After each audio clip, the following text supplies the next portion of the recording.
Assalamualaikum warahmatullahi wabarakatuh. Kami dari kelompok 2 akan mempresentasikan hasil kerja kelompok kami tentang rancangan aktivitas ekonomi Islam.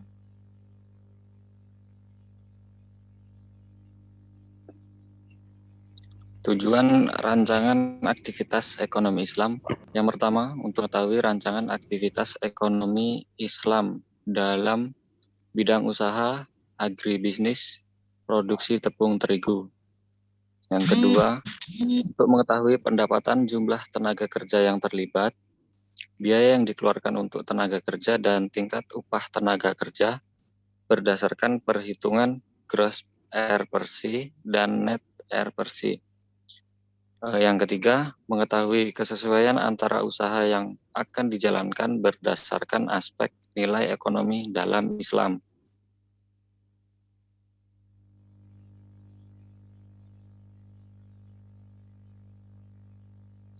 Jenis dan produk usaha yang akan dijalankan. Jenis usaha untuk rancangan ekonomi ini adalah UMKM yang memproduksi tepung terigu. Saat ini tepung terigu dari gandum sangat digemari oleh masyarakat Indonesia karena selain kandungan gizinya, juga dapat dimodifikasi menjadi berbagai olahan makanan. Tahapan produksi yang dilakukan oleh UMKM ini seperti pencucian, penjemuran, penggilingan biji gandum. Setelah gandum digiling, lalu akan berubah menjadi tepung yang kemudian dikemas dan kemudian dijual atau dipasarkan.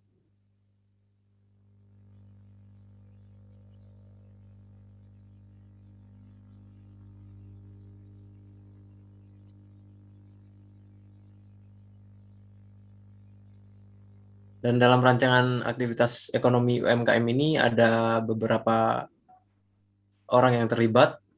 Yang pertama Pak Mudarip sebagai direktur, Pak Sohih sebagai investor, Pak Ijar sebagai manajer, Pak Murah sebagai kepala karyawan, dan 9 karyawan lainnya. Kemudian berikut ini rancangan aktivitas nilai ekonomi Islam, produksi tepung terigu. Pertama adalah modal. Modal dari Pak Sohib sebesar 70 juta rupiah, kemudian Pak Mudorop 20 juta rupiah. Di total modalnya yaitu 90 juta rupiah.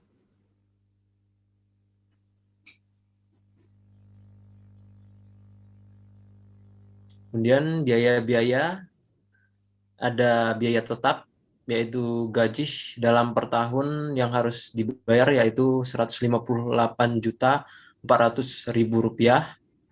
Biaya mesin di sini menggunakan 2 mesin yaitu mesin penggilingan dan mesin pengemasan. Mesin penggilingan senilai 2.300.000 rupiah dan dikali 2 menjadi 4.600.000 rupiah. Kemudian mesin pengemasan 1.800.000 rupiah.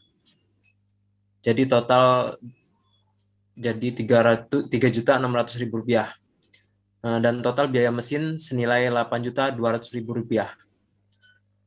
TFC dari usaha ini yaitu Rp 166.600.000 rupiah. Selanjutnya ada biaya variabel. Biaya variabel merupakan biaya yang dikeluarkan perusahaan secara berubah-ubah tergantung pada jumlah produk yang akan diproduksi.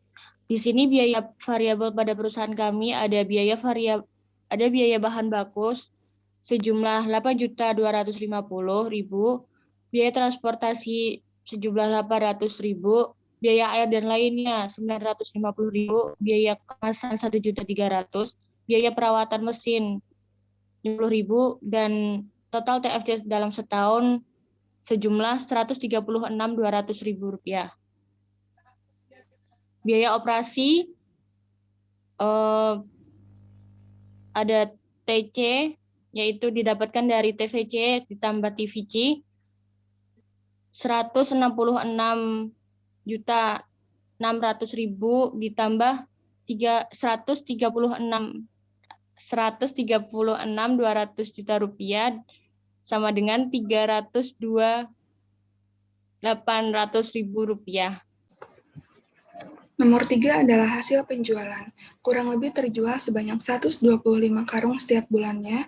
Satu karung berisikan 15 kemasan, sehingga hasil penjualan dalam setahun adalah Rp405 juta. Lalu, nomor 4 adalah keuntungan yang didapatkan dari pendapatan dikurangi dengan total biaya, sehingga didapatkan keuntungan sebesar Rp192.200.000. Ini adalah pendapatan setiap orangnya. Untuk para penanam modal, kami menerapkan sistem pembagian dividen atau dalam Islam disebut misbah. Pendapatan Pak Sohib yang di sini bertindak sebagai investor sebesar 78 juta yang didapatkan dari 78% dividen.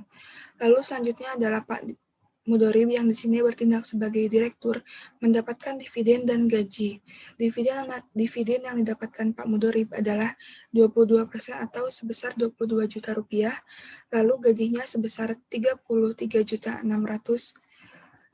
sehingga didapatkan pendapatan per tahunnya adalah Rp55.600.000. Yang selanjutnya adalah Pak Ijar, atau di sini bertindak sebagai manajer, mendapatkan pendapatan per tahun atau gaji per tahunnya sebesar Rp24 juta. Selanjutnya adalah Pak Mura, yang di sini bertindak sebagai kepala karyawan, mendapatkan pendapatan per tahun atau gajinya sebesar Rp14.400.000. Selanjutnya yang terakhir adalah 9 orang karyawan lainnya mendapatkan pendapatan per tahun atau gaji per tahun setiap orangnya adalah Rp9.600.000. Dan ini adalah gross persi dan net persi dari periode saat ini. Gross persi yang didapatkan dari UMKM ini adalah sebesar 1,63, lalu net persinya adalah 1,34, sehingga usaha ini dikatakan layak karena lebih dari 1. Selanjutnya ialah nilai ekonomi Islamnya. Yang pertama, tepung terigu banyak dikonsumsi oleh masyarakat Indonesia sebagai jenis makanan introduksi atau makanan berbahan dasar tepung terigu.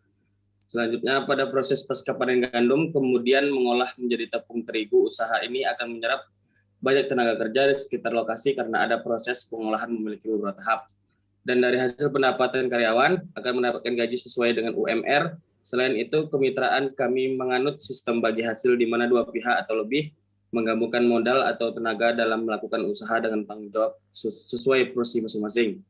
Dan terakhir, usaha pasca panen tepung terigu tidak akan memberikan dampak negatif untuk lingkungan karena dilakukan proses yang secara sederhana dan dengan memperhatikan keadaan sekitar. Dan yang terakhir ialah kesimpulan. Adapun kesimpulannya ialah usaha yang bergerak di bidang produksi terdapat di bidang produksi tepung terigu berbahan gandum dalam rancangan Islam yang diterapkan dalam bentuk kerjasama mudharabah yang memperhatikan rukun dan syarat mudharabah, dan usaha ini layak dijalankan karena memiliki nilai R per C lebih dari 1 sebesar 1,32. Sekian presentasi dari kelompok kami. Mohon maaf atas kekurangan dan kesalahannya. Wassalamualaikum warahmatullahi wabarakatuh. Waalaikumsalam.